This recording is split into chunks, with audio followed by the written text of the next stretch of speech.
Shri Sachchidananda Sadhguru Sainath Maharaj key జై. శ్రీ సచ్చిదానంద సద్గురు అలివేలు మంగమ్మ సహిత Bharadwaj Maharaj key జై. శ్రీ సచ్చిదానంద సద్గురు నాంపల్లి బాబా మహారాజ్ కీ జై. జై సాయి మాస్టర్. ఈరోజు సత్సంగంలో మనం శ్రీ సాయినాథ ప్రబోధామృతము అనే గ్రంథాన్ని వివరించుకుంటున్నాం. రచన పూజ్యశ్రీ ఆచార్య ఎక్కిరాల భరద్వాజ మాస్టర్ గారు. దీనిలో మనం చిరునవ్వు చూపు అనే చక్కటి అద్భుతమైన అధ్యాయాన్ని మనం చదువుకుంటున్నాం. క్రితం అధ్యాయంలానే ఇది కూడా చాలా అద్భుతమైన అధ్యాయం. మాస్టర్ గారు చాలా చక్కటి అంశాలతోటి దీన్ని కూర్చారనమాట. క్రితం సత్సంగంలో మనం ఏం చెప్పుకున్నామంటే, బాబా నవ్వు ఆ చూపు మనల్ని ఏం ప్రశ్నిస్తున్నాయి అన్నది మాస్టర్ గారు చెప్పారు. ఇక్కడ ఏం చెప్తున్నారు, సాయి చెప్పవలసిందంతా చెప్పారు, ఆచరించి చూపవలసిందంతా చూపారు. వారు చెప్పిన 4 మాటలు మరికొన్ని చేతలను వివరించుకొని అంతా తెలుసుకోగలిగామా అనుకుంటున్నామా అని ఆ నవ్వు ఆ చూపు మనల్ని ప్రశ్నిస్తున్నాయి అని చెప్పారు. బాబా నవ్వు చూపు, నువ్వంతా తెలిసేసుకున్నావా, నువ్వంతా నీకంతా తెలిసిపోయింది అనుకుంటున్నావా అన్నట్టుగా ఆయన నవ్వు చూపు మన ప్రశ్నిస్తున్నాయి అని చెప్తున్నారు. ఆయన ఎంత చెప్పినా ఎంత చూపినా మనకి చూడడం వినడం రావాలి కదా. ఆయన ఎంతో చెప్పారు, మనకి ఎంతో చూపారు, అయినా మనకి చూడడం వినడం రావాలి. ఎందుకంటే బాబా ఎట్లా చూశారు వారి గురువుని, ఎట్లా విన్నారు ఆ గురుబోధని. గురువు యొక్క మౌనం, ఆ మౌనంతో ఆయన విన్నారు. ఏం విన్నారు అసలు, ఆయన ఏం చెప్పారు, ఏం విన్నారు, ఆయన ఏం చూసారు ఆయనలో. బాబా ఆయన ప్రాణాలంతా కళ్ళల్లో పెట్టుకుని ఆయన గురువుని అలా చూశారట. ఆయన ముఖార విందాన్ని అట్లా అన్నపానీయాలు కూడా మర్చిపోయారట ఆయన ముఖార విందాన్ని చూస్తుంటే. అలా చూశారట, ఆయన ప్రాణాలన్నీ కళ్ళల్లో పెట్టుకుని చూశారట. అలా చూడాలట, అది చూడ్డంట. అందుకని ఆయన ఇంకా అసలు పారవస్యంలో లీనమైపోయారు ఆయన గురువుని చూస్తూ. అట్లా చూడడం, అలా అంటే బాబా గురువుని ఎట్లా చూశారు, ఎలా విన్నారు, అలా మనం చేసే వరకు మనకు సాధ్యపడదు చూడడం వినడం అనేది. అప్పటి వరకు మనది ఇలాగే చెప్పారు కదా, కొండవీటి చాంతాళ్ళలో ఉంటుందని చెప్పారు మాస్టర్ గారు. క్రితం సత్సంగంలో అంతా చెప్పుకున్నాం మనం. అది అందుకే మాస్టర్ గారు ఇంకా ఏం చెప్తున్నారు, ఈ గ్రంథంలో ఇచ్చిన వివరణ సంపూర్ణం కాదంటున్నారు. చూడండి ఎంత అద్భుతంగా మాస్టర్ గారు పొందుపరిచి, ఇది సంపూర్ణం కాదు, ఎట్టి వివరణ సంపూర్ణం కాదంటున్నారు. సాయి యొక్క ప్రతిచర్య మాట ఎంత భావగర్భితాలో ఉదహరించడమే ఆయన కృపతో నే చేసిన యత్నం. అలా నిరంతరం వాటి గురించి చింతన చేసి ఒక్కొక్క అద్భుత సత్యం స్ఫురిస్తుంటే పులకించడంలో మన అంతఃకరణం 1000 సూర్యుల కాంతితో వెలుగుతుంది.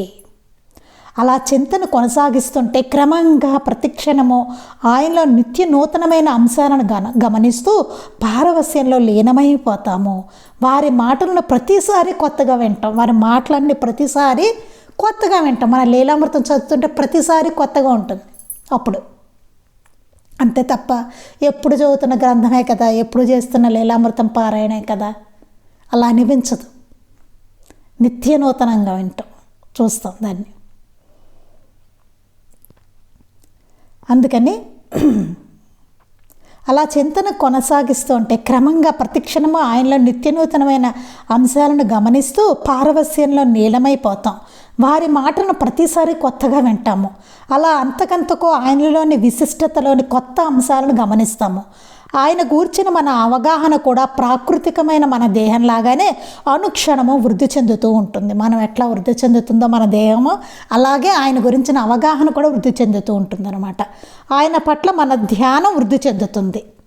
అలా చూడడం నేర్చుకోమని వారి చూపు, అలా వినడం నేర్చుకోమని వారి మౌనము, అలా నిరంతరం సద్గురు ధ్యానంలో పరవశించమని వారి చిరునవ్వు మనల్ని ప్రబోధిస్తున్నాయి. అది అలా చూడాలట, అలా వినాలట, అలా ఉండాలట. అది వారి చిరునవ్వు, చూపు, ధ్యానం ఇవన్నీ మనకి ప్రబోధిస్తున్నాయి అని చెప్తున్నారు ఇక్కడ. ఇంకేం చెప్పారు? తన బాబా యొక్క గురువు యొక్క సమాగమం గురించి చెప్పారు. ఎట్లా జరిగింది అది వర్ణించి కొంచెం గుర్తు తెచ్చుకోమంటున్నారు అన్నమాట. మనం చదువుకున్న దాన్ని. వారికి గురువు ఎలా తాలసిల్లారు? అడవిలో కట్టులు కొట్టుకునేవాడుగా తాలసిల్లారు. తాము గురువునని ఆయన చెప్పలేదు. అంతేకాదు అన్వేషకుల పట్ల అమాయకమైన నిష్కపటమైన ప్రేమ గల సాటి మనిషిగా మాత్రమే తారసిల్లారు. ఏదో పెద్ద గురువులాగా ఆయన అట్లా తారసిల్లలేదు. ఆయన ఒక కట్టెలు కొట్టుకునే వాళ్ళలాగా, ఒక మామూలుగా ఆయన ప్రేమగల సాటి మనిషిగా తారసిల్లారు. ఆయన ఆధ్యాత్మికత గురించి వారికంటే తనకు ఎక్కువ తెలుసునన్న భావాన్ని కించిత్తు కూడా ప్రకటించలేదు. మీకన్నా నాకు ఎక్కువ తెలుసు అనేటువంటి భావాన్ని కూడా కొద్దిగా కూడా ఆయన ఎక్కడ ప్రకటించలేదట. బాబా ఒక గురువు ఎట్లా తారసిల్లారన్న చెప్తున్నారు. సాయి కూడా మొదట వారి ప్రేమనే గుర్తించారు కానీ వారి గురుతత్వాన్ని గుర్తించనే లేదు. బాబా కూడా మొదట ఆయన ప్రేమనే చూశారు, అంతేగాని ఆయన గురుతత్వాన్ని ముందు చూడలేదట. బాబా కూడా మొదట. చూడండి ఎట్లా ఉంటుందో. దానిని గురించి చింతిస్తే అసలైన గురువును గుర్తించడం కొంతైనా తెలుస్తుంది. అసలైన గురువు తాను గురువునని, అవతలి వారు అజ్ఞానులని, తన శిష్యులని తలచడు. అసలైన గురువు ఎలా ఉంటుందంటే వాళ్ళ లక్షణాలు చెప్తున్నారు మాస్టర్ గారు. ఇది మళ్ళీ మళ్ళీ మనం మననం చేసుకోవడం చాలా అవసరం అండి, చాలా ఇంపార్టెంట్. అసలైన గురువు ఎలా ఉంటారట? ఎప్పుడు తన గురువునని కానీ, అవతల వారు అజ్ఞానులని కానీ, తన శిష్యులని కానీ ఎప్పుడు తలచడు. అసలు నా శిష్యులు వీళ్ళందరిని ఎప్పుడు తలచరు ఆయన. అజ్ఞానులు వీళ్ళు, నేనేదో జ్ఞాని, అసలు వాళ్ళు అలా అనుకోరు. అందరినీ గురు రూపంగానే దర్శిస్తారు, వారి గురు రూపంగానే దర్శిస్తారు వాళ్ళు. తనకేమో తెలిసినట్టు తన భావాన్ని వారిపై రుద్దరు. ఎప్పుడు వాళ్ళ భావాన్ని రుద్దడం అనేది ఉండదండి. ఏది మంచిదో చెప్తారు అంతే.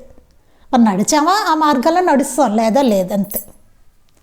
బాబా కూడా అంటారండి, 1-2 సార్లు నేను హెచ్చరిస్తాను, తర్వాత నీ కర్మకి నేను వదులుతాను అన్నారా లీలామృతంలో.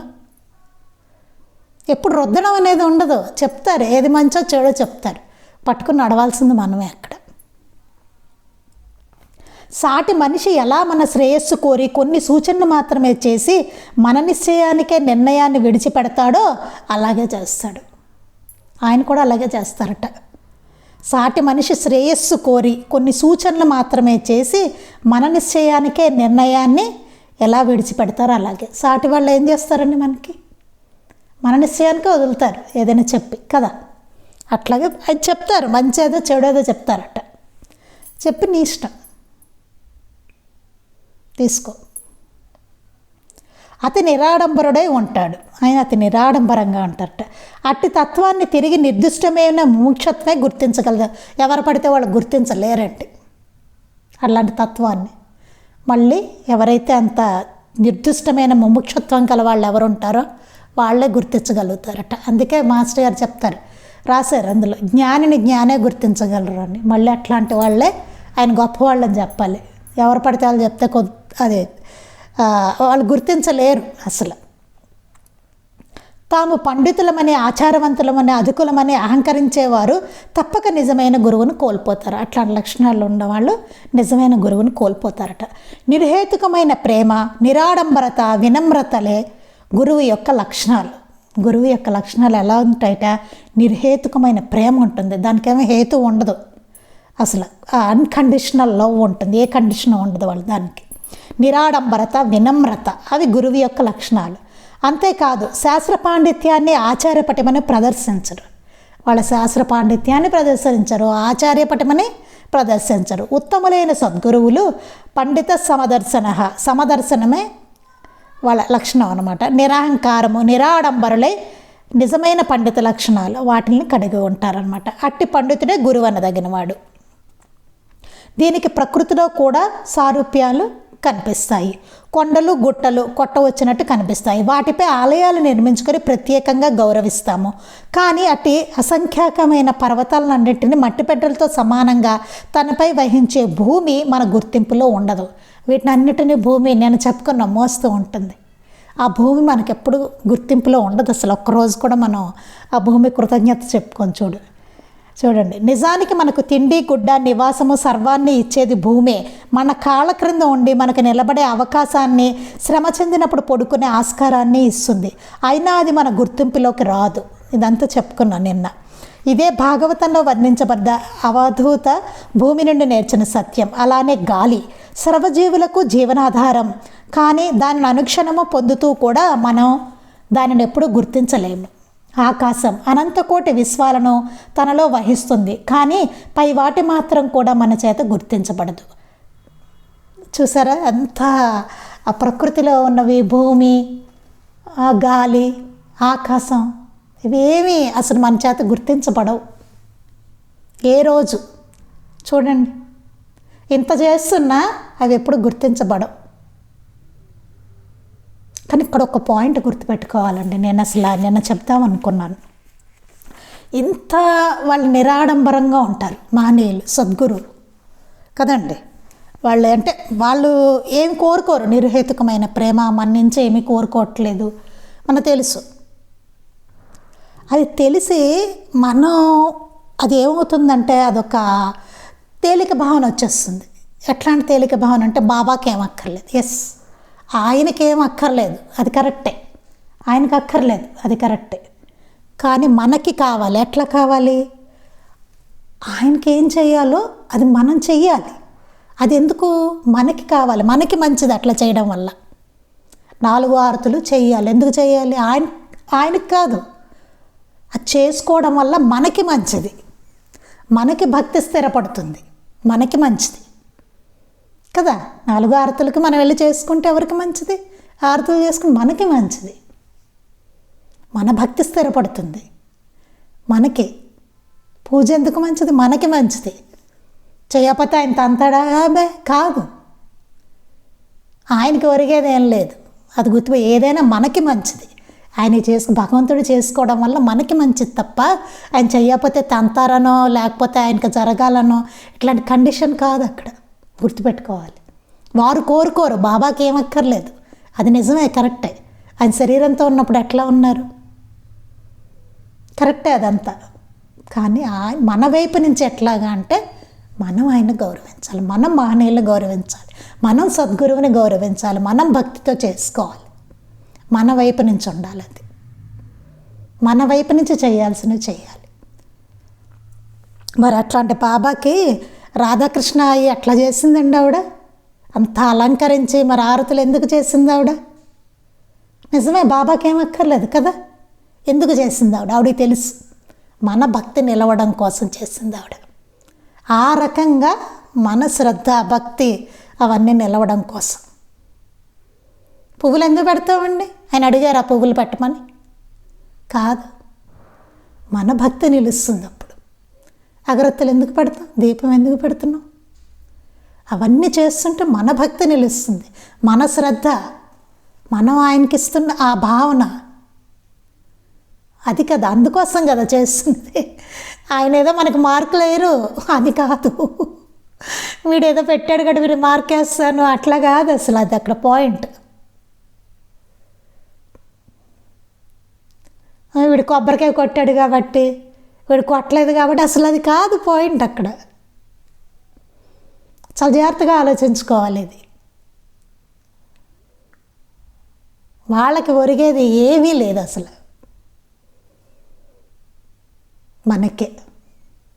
మనకేనండి. అందుకోసమే ఇప్పుడు సత్సంగం చేసుకుంటున్నాం ఎవరికి? మనకే మంచిది. ఈ సమయం అంతా ఆయన గురించి ఆలోచిస్తున్నాం, ఆయన గురించి మాట్లాడుకుంటున్నాం, ఆయన గురించి చింతన చేస్తున్నాం. చూసారా, ఈ సమయం అంతా అక్కడ పెట్టుకున్నాం. చూసారా, ఒక మంచి కార్యం కోసం పెట్టుకున్నాం, సత్కార్యం. ఎవరికి? మనకి మంచిది, మనందరికీ మంచిది. భగవత్ స్మరణ ఎవరికి మంచిది? మనందరికీ మంచిది. అందుకోసం కదా. ఆయనకేం క్రెడిట్ వచ్చేది కదా మనం సత్సంగం చేసుకుంటుంటే ఇక్కడ. అది చాలా జాగ్రత్తగా గుర్తుపెట్టుకోవాలి పాయింట్స్. మనం ఏం అక్కర్లేదు బాబాకి అంటూ ఉంటేనే ఆయనకి అక్కర్లేదు, మనకి కావాలి. మనం చేసుకోవడం మనకి కావాలి, మనం చేసుకోవాలి, అది గుర్తుపెట్టుకోవాలి. మనం గౌరవించాలి, మనకి భక్తి కావాలి, మనం భక్తి శ్రద్ధలతో చేసుకోవాలి, మనం అలంకరించుకోవాలి, ఆయనకి మనం చేసుకోవాలి కదా. అదే రాధాకృష్ణ అయి కూడా చేసింది అక్కడ బాబాకి. అన్నీ చేస్తుందని కొంతమంది అన్నారట ఆవిడ్ని కదా. మన సాయి సన్నిధిలో ఉంటుంది, ఇవిడ అంతా హడావుడి చేస్తుంది అని చెప్పి. అందుకని అది చాలా ఇంపార్టెంట్ పాయింట్ అండి, అది గుర్తుపెట్టుకోవాల్సింది. అది ఇందుకే ఏం చెప్పారంటే ఇక్కడ, అంటే ఇక్కడ అలాగా ఆకాశము ఇలా ఇవన్నీ భూమి గాలి వీటిని అసలు గుర్తించం మనం. అసలు మనకి ఎరుకలో కూడా ఉండవు, అక్కడ గుర్తింపులో కూడా ఉండవు మనకి. అవి అసలు గుర్తించబడవు మన చేత. అంటే ఎంత మహాత్ముడు శ్రేయస్కరుడు అయితే ఆ గురువుని అంతగా మనం గుర్తించడం కష్టం. వాళ్ళు ఎంత శ్రేయస్కరుడు, ఎంత గొప్పవాడు అయితే ఆయన గుర్తించడం అంత కష్టంగా ఉంటుంట. అందుకే బాబాని ఎవరు గుర్తించలేదు చూడండి. స్టార్టింగ్లో అసలు ఎవ్వరు గుర్తించలేదు బాబాని. ఎంత కష్టమైంది వాళ్ళందరికీ అక్కడ. ఎన్ని అడ్డంకులు వచ్చాయో చూడండి బాబాని గుర్తించడానికి. కొందరు పిచ్చివాళ్ళు అన్నారు, పిచ్చివాడు అన్నారు కొంతమంది, ఆయన్ని పిచ్చి ఫకీర్ అన్నారు, ఏదో రకరకాలుగా అన్నారు ఆయన్ని కదా. మానవుడు ప్రకృతిలో వేటిపై ఆశా వ్యామోహాలు మమకారము అభిమానం పెంచుకుంటాడో అవన్నీ అత్యల్పాలు. అలానే ఆధ్యాత్మిక విషయంలో కూడా జవహరాలి చుట్టూ ఎంత తేలిగ్గా చేరారు. ఆ జనమే సాయిని గుర్తించడానికి ఎంత కాలం పట్టింది చూడండి. జవహరాలి చుట్టూ ఎలా చేరారో చూడండి. ఇట్టు చేరిపోయారు జనాలందరూ జవహరాలి చుట్టూ. కానీ బాబాను గుర్తించడానికి ఎంతకాలం పట్టిందో చూడండి. ఇప్పుడు అంతే, ప్రపంచం అట్లానే ఉంది చూడండి. నకిలీ వైపు టక్కుమని వెళ్ళిపోతారు. అసలైన మహనీయుల దగ్గరికి చాలా కష్టం వెళ్ళడం. చాలా తక్కువ మంది కూడా ఉంటారు అక్కడ. అసలు నిలవడం ఇంకా కష్టం, గుర్తించడం చాలా కష్టం, గుర్తించినా అక్కడ నిలవడం చాలా కష్టం. ఎందుకంటే ఆ మహాత్ములు ఎంత గొప్పవారు, శ్రేయస్కరుడైతే అసలు వాళ్ళని గుర్తించడం అంత కష్టం, అంత కష్టం. చెప్పారు మాస్టర్ గారు చూడండి, అంత కష్టంగా ఉంటుంది. కానీ బాబాను గుర్తించడానికి ఎంతకాలం పట్టింది. జవహరాలిని గౌరవించడానికి అడ్డురాని పరువు, అంతస్తు, తమ పాండిత్యము, జాతి, కుల, ఆచార సంచారమైన అహంకారం అంతా సాయి విషయంలో భక్తులను ఎంతగా మొదట అడ్డుకున్నదో. జవహరాలి విషయంలో ఇవేం అడ్డుకోలేదే వాళ్ళకి. కానీ బాబా విషయానికి వచ్చేసరికి అన్నీ అడ్డుకున్నాయి. ఆచారం అడ్డొచ్చింది, జాతి, కుల, మత, ఇవన్నీ, అహంకారము, అంతస్తు, పాండిత్యము అన్నీ అడ్డొచ్చాయి బాబా దగ్గరికి వచ్చేసరికి. జవహరాలి దగ్గర ఏమీ అడ్డు రాలేదేమిటి? ఇదేం విచిత్రం అండి అసలు. ఎంత విచిత్రంగా ఉంది చూడండి. అసలు మాస్టర్ గారు అసలు ఎలాంటి పాయింట్లు అసలు లాగారు ఇక్కడ, ఎంత అద్భుతంగా ఉందో చూడండి. కారణం సాయి అన్నాడు లోకానికి గురువుగా, పండితుడుగా, అధికుడుగా ప్రకటన అవ్వలేదు. పేద ఫకీరు భిక్షువుగా వెల్లడయ్యారు.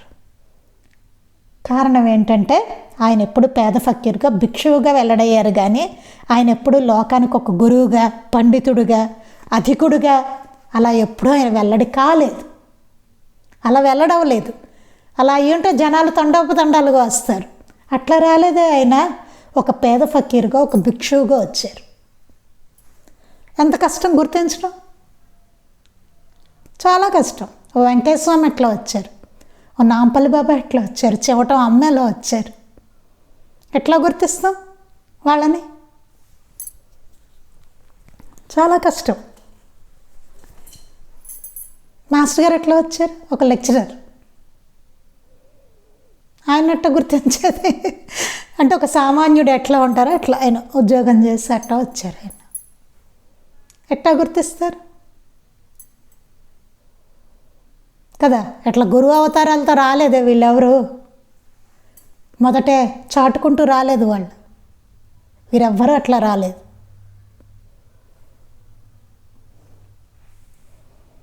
అంత కష్టం, చాలా కష్టం. అసలుని తెలుసుకోవడం చాలా కష్టం. నకిలీ చాలా ఈజీ. అది ఈజీ, అక్కడ చేరడం ఈజీ, దానికి అట్రాక్ట్ అవ్వడం ఈజీ. అసలు కనుక్కోవడం చాలా కష్టం, అసలైన దాన్ని. అదే నిన్న అక్కడ వరకు చెప్పుకున్నాం అంటే మళ్ళీ చెప్పుకోవాల్సిన అవసరం ఉంది అన్నాను, మళ్ళీ చెప్పుకున్నాం. అది అంతేకాదు, ఇక నేను చెప్పుకోవాలి. అంతేకాదు, సాయి చేసిన తమ గురువర్ణనలో మరొక అంశం ఉన్నది. బాబా తమ గురువు గురించి వర్ణించిన దాంట్లో ఇంకో అంశం చెప్తున్నారు. వారి మత చిహ్నం ఏమిటి అది తెలియదు. ఇదొకటండి. ఒక మత చిహ్నం ఉందనుకోండి, ఒకవేళ ఆయా మతాల వాళ్ళు వెళ్ళిపోతారు అట్లాగా. కానీ ఇక్కడ బాబా సాంప్రదాయానికి వచ్చేసరికి ఒక మత చిహ్నం అనేది లేదు బాబా దగ్గర. ఆయన ఏ మతానికి చెందరు, ఆయన అన్ని మతాలు. అది విచిత్రం. అన్ని మతాల వాళ్ళని యాక్సెప్ట్ చేశారు, ఆయన ఏ మతానికి చెందరు. ఇదేంటి, అదో విచిత్రం. అందుకని వారి మత చిహ్నం ఏమిటో ఎవరికి తెలియదు. అలానే సాయి మత చిహ్నము మనకు తెలియదు. వారి గురువు దగ్గర మత చిహ్నం ఏమిటో తెలియదు. అలాగే బాబా దగ్గర కూడా మత చిహ్నం ఏమిటో మనకు తెలియదు. భూమి, వాయువు, ఆకాశము మత చిహ్నం ఏమిటి చూడండి. వాటికి ఏమైనా మత చిహ్నాలు ఉన్నాయా? భూమి, వాయువు, ఆకాశం. దైవం యొక్క మతం ఏమిటి? దైవానికి మతం ఉందా? అసలు భగవంతుడు అన్నామండి, దైవము. దైవానికి మతం ఉందా? లేదు. దైవము అంటే మతం ఉందా? లేదు. ఆత్మ యొక్క మతం ఏది? దేహధాతువుల కులమతాలేమి, ధర్మాలేవి? ఇది నిజమైన గురువు యొక్క చిహ్నం. ఏ మత కుల చిహ్నాలకు అక్కడ ప్రాధాన్యత లేదు. దేనికి ప్రాధాన్యత లేదు అక్కడ. కులమతాలు అన్నదానికి ఏ చిహ్నాలకు అక్కడ ప్రాధాన్యత లేదు. వీటిని గురించి సాయిని ప్రశ్నించిన ముస్లిం భక్తులతో సాయి ఏ దేశంలో ఉంటే ఆ వేషం అన్నారు. జైసా దేశ్ వైసా వేష్ అని చెప్పారు ఆయన. ఏ దేశంలో ఉంటే ఆ వేషం అని చెప్పారు. అంటే దేశకాలను అనుసరించి వచ్చిన బాహ్య చిహ్నాలే అవి, కానీ వాటికి లక్ష్యము జీవము అయిన భక్తిభావమే నిజమైన మత చిహ్నం. అది సర్వమతాల సారం. అంతే ఆయన చెప్పింది. ఆయనకేమి మత చిహ్నాలు లేవు. ఎంత ఆశ్రయించడం ఎంత కష్టమండి.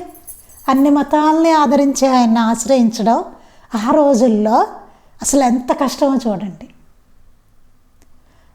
అదొకటైతే మాస్టర్ గారి టైంలోనండి అది ఇంకెంత కష్టమో చూడండి. చాలా నాస్తికత్వం ఉన్న రోజులు మాస్టర్ గారు ఉన్న టైంలో. అట్లాంటి టైం అన్నమాట.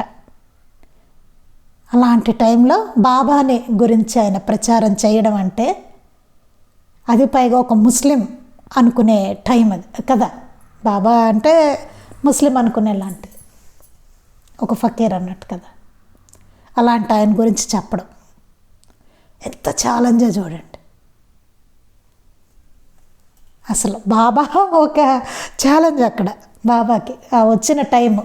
హిందూ ముస్లింలు సమైక్యత కోసం మాస్టర్ గారిది అదొక ఛాలెంజ్ అప్పుడు.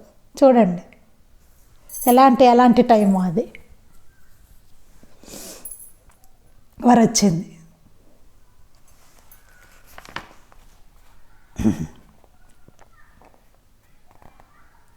అది సర్వమతాల సారం. అయితే సాయి కానీ వారు గురువు కానీ ఆచార భ్రష్టుల. మరి ఏంటి ఆచార భ్రష్టుల వాళ్ళు అని అడుగుతున్నారు మాస్టర్ గారు. వారు ఇరువురు సంపూర్ణంగా సహజంగా పాటించిన వైరాగ్యము, ధ్యానము, లభించిన దానితో తృప్తి, నిరాడంబరత, అపారమైన మానవత, తపోనిష్ట, రాగద్వేషాదుల స్పర్శయే లేని అంతరంగము ఇవేవి ఆచారాలు కావా? ఆచారాలంటే మనం ఏమనుకుంటాం? బాహ్యాచారాలు కదా. ఆచారాలంటే బాహ్యాచారాలు అనుకుంటాం. మరి ఏమన్నా అవి ఆచార భ్రష్టులు అనిపిస్తుందా అని అడుగుతున్నారు ఇక్కడ. అడుగుతూ కొన్ని లక్షణాలు చెప్తున్నారు. వారిద్దరూ అంటే బాబా గురువు కానీ బాబా కానీ సంపూర్ణంగా సహజంగా పాటించిన వైరాగ్యమూర్తులు వాళ్ళు. ధ్యానము, లభించిన దానితో తృప్తి, ఏది కోరుకోలేదు కదండి. ఏది లభిస్తే దాంతో తృప్తి. బాబాకి ఏముంది? ఏం లేదు కదా. 5 ఏళ్లలో భిక్ష చేసుకున్నారు అంతే. ఆహారం కూడా నిరాడంబరత, అపారమైన మానవత, తపోనిష్ట, రాగద్వేషాదుల స్పర్శే లేని అంతరంగము. అసలు రాగద్వేషాదులే లేవు వారికి. ఇవేమి ఆచారాలు కావా? ఇవి ఆచారం కాదండి. అసలైన ఆచారాలు అవే ఉండాలి ముందు.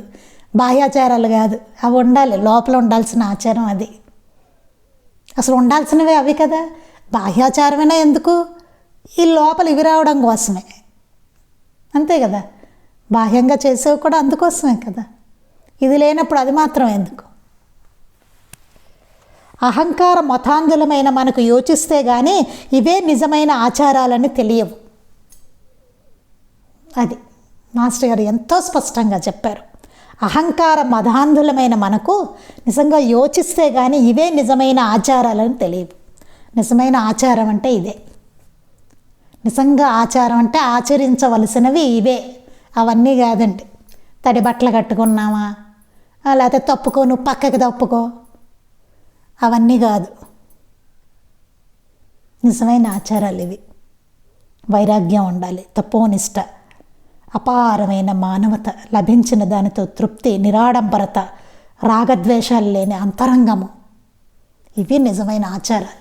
బయటికి మాత్రం పాటిస్తూ లోపలంతా కుళ్ళు పెట్టుకొని ఎందుకని? ఎవరికి? భగవంతుడు హర్షిస్తాడు అట్లాంటివి? ఎందుకు వచ్చింది? ఉంది కదా మనకి ఆత్మశుద్ధి లేని ఆచారం అది ఎలా. అవన్నీ చదువుకున్నాం మనం, మనకు తెలుసు. అవన్నీ ఎప్పుడో చెప్పారు పెద్దలు. కానీ గుడ్డిగా చేసుకుంటూ వెళ్తాం. ఎవరైనా చెప్పినా నచ్చదు. అది మనం చేసేదే మనకు బాగుంటుంది. చెప్పినా నచ్చదు, తెలిసినా నచ్చదు. చూసారు, ఎంతో చాలా విచిత్రంగా ఉంటుంది. ఇంకా బాబా మాత్రం వచ్చి చెప్తే, మహనీయులు మాత్రం వచ్చి చెప్తే నచ్చుతుందా? నచ్చదు. మన ఒపీనియనే మనకు నచ్చుతుంది. మనమే మనకు నచ్చుతాయి, లేకపోతే పక్కవాడు ఏమనుకుంటాడు అనిపిస్తూ ఉంటుంది. అంతే తప్ప ధైర్యంగా సత్యాన్ని దాన్ని తీసుకునేటువంటి ధైర్యమైన తత్వం మనకు లేదు కదా. నిజమని తెలుసుకొని దాన్ని ఆచరించేటువంటి ఆ ధైర్యం మనలో లేదు కదా.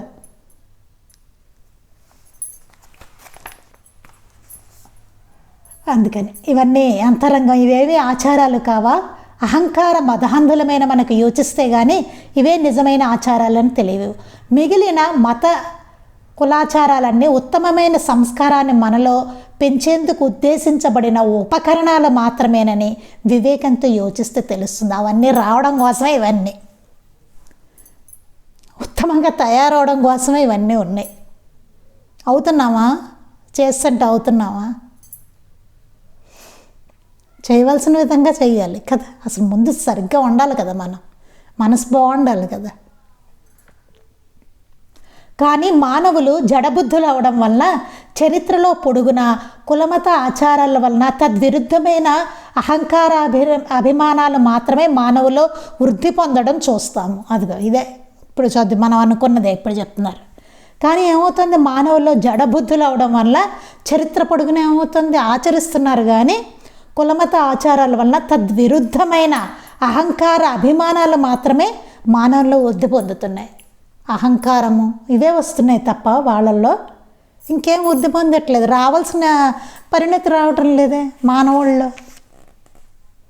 జడబుద్ధులు అవడం వల్ల బుద్ధి సరిగ్గా పనిచేయడం లేదు,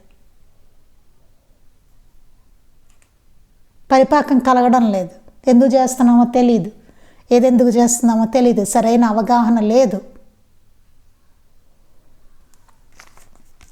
ఆరోగ్యవంతునికి పుష్టిని, ఆరోగ్యాన్ని పెంపొందించే ఆహారమే రోగికి అపథ్యంగా మారి విషతుల్యమైనట్టు ఈ విషయంలో నిజమైన గురువుకు నకిలీ పండితులకు ఘర్షణ చరిత్రలో ఎప్పుడూ కనిపిస్తుంది.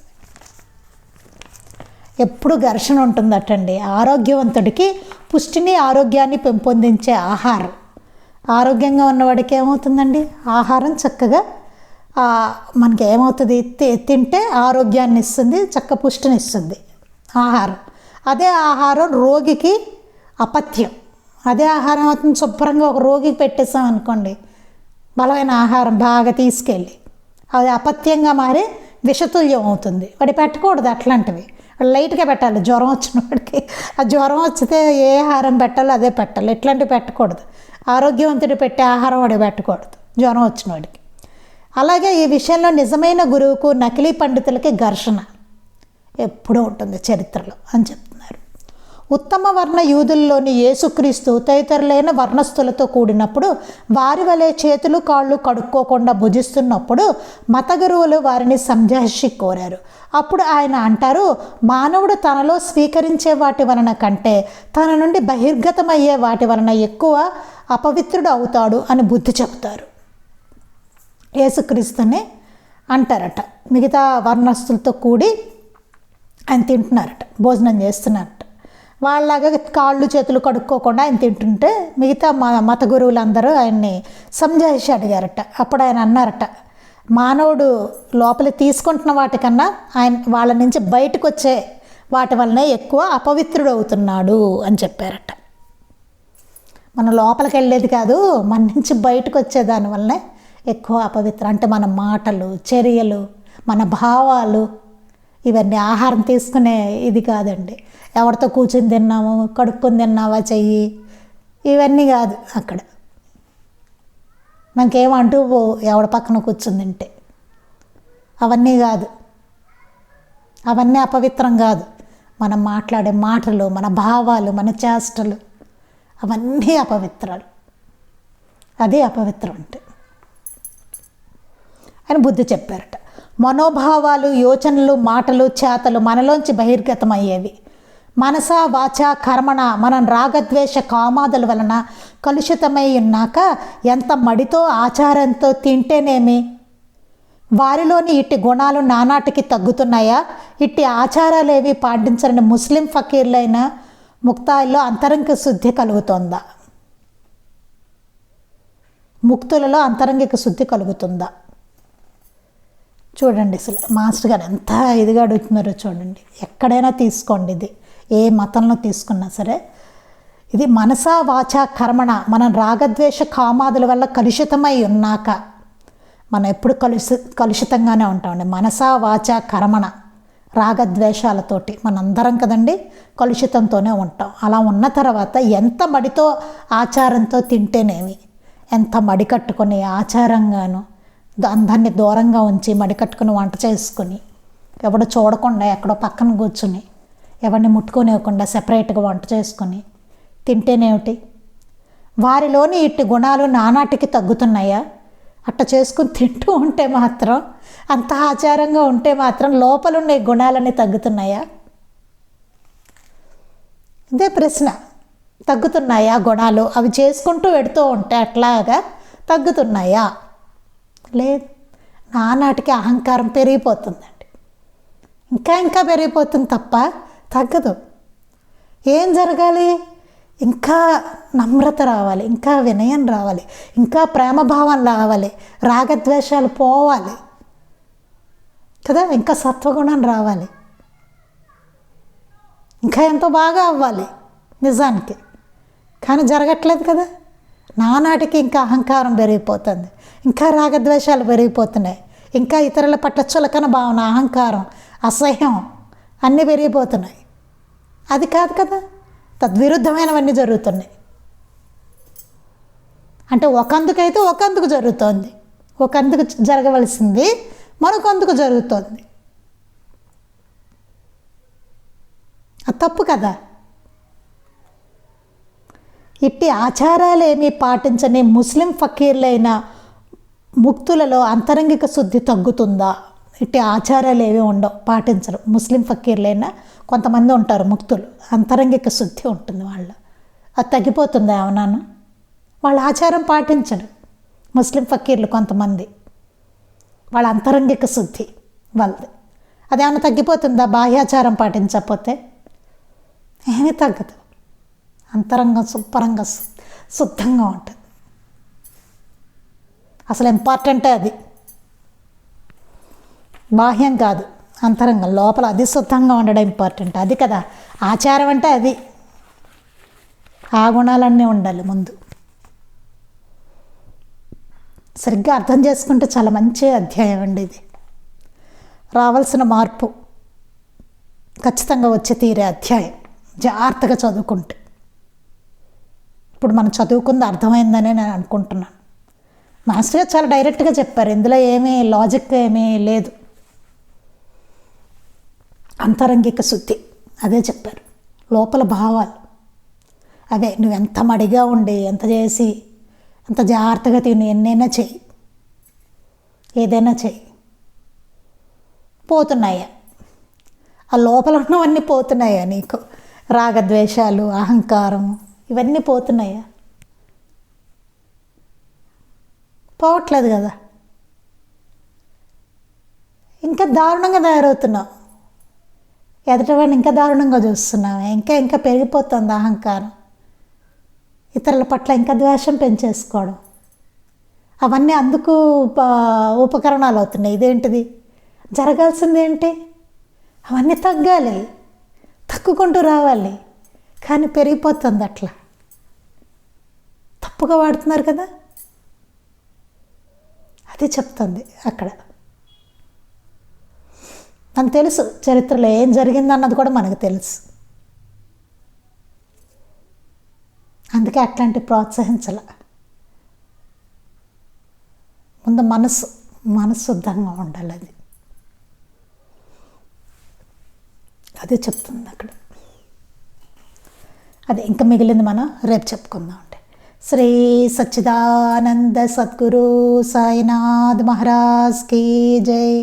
శ్రీ సచ్చిదానంద సద్గురు అలివేలు మంగమ్మ సహిత భరద్వాజ మహారాజ్ కీ జై.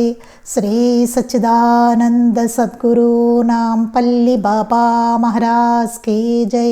గురుదేవ దత్త అవధూత చింతన. లోకా సమస్తాః సుఖినో భవంతు. లోకా సమస్తాః సుఖినో భవంతు. లోకా సమస్తాః సుఖినో భవంతు. జై సాయి మాస్టర్.